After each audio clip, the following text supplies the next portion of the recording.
حدیث پاک سے بات ثابت ہے کہ اپنے معاملات کو عورت کے سپرد کرنا ناکامی ہی ناکامی ہے.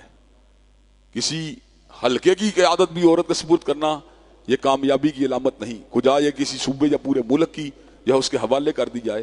اللہ نے آیت الدین میں اس بات کا ذکر کیا ایک مرد کے مقابلے 2 عورت ہوں گواہ، کیونکہ عورت کے اندر تیقن کی کیفیت یا جو مینٹل سٹیبلٹی کی کیفیت ہے یا یاداشت کے اوپر جو ارتکاز کی کیفیت ہے وہ ایوریج لیول کے اوپر مردوں سے کم ہوتی ہے. ایکسیپشنل کیسز میں کئی عورتیں ایسی ہوتی ہیں جو بڑی جینیس ہوتی ہیں، بڑی انٹیلیجنٹ ہوتی ہیں، لیکن احکامات ہمیشہ ایوریج کے اوپر متعین کیے جاتے ہیں. ایک عمومی کیفیت کے اوپر ان کا اطلاق ہوتا ہے. عورت عمومی اعتبار سے اس قابل نہیں ہوتی کہ معاشروں کی قیادت کر سکے، جہاد کر سکے، ڈائیلاگ کر سکے، معاملات کو آگے بڑھا سکے. اس کے اعصاب میں اللہ نے وہ طاقت نہیں دی جو مرد کے اعصاب میں موجود ہے. کیا وجہ ہے؟ آدم علیہ السلام سے لے کر حضرت رسول اللہ تک ایک بھی نبی عورت نہیں گزری. کیا وجہ ہے؟ اس کی بنیادی وجہ یہ ہے اعصاب کی طاقت یا انٹلیکٹ کی طاقت یا ارتکاز کی طاقت یا ڈیسیژن پاور کی طاقت جو اللہ نے مرد کو ودیت کی ہے، عورت کے اندر وہ صلاحیت موجود نہیں ہے.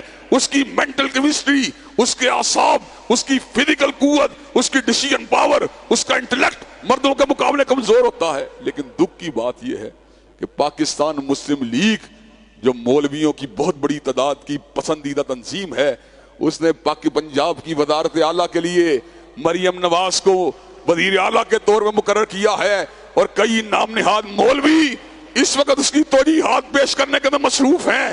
عورت کی سربراہی اسلام کے مطابق کل بھی حرام تھی، آج بھی حرام ہے، اور قیامت کی دیواروں تک حرام رہے گی.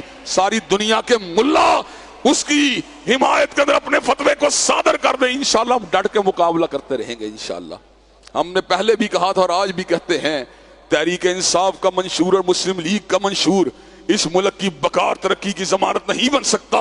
اس ملک کی بقا ترقی مضمر ہے، نفاذ اسلام میں مضمر ہے، کتاب و سنت کی بالادستی میں مضمر ہے، اور شریعت محمدی کے اطلاق میں مضمر ہے. اور انشاءاللہ اس کے لیے جدوجہد جاری رہے گی. کہیں جاری رہے گی انشاءاللہ.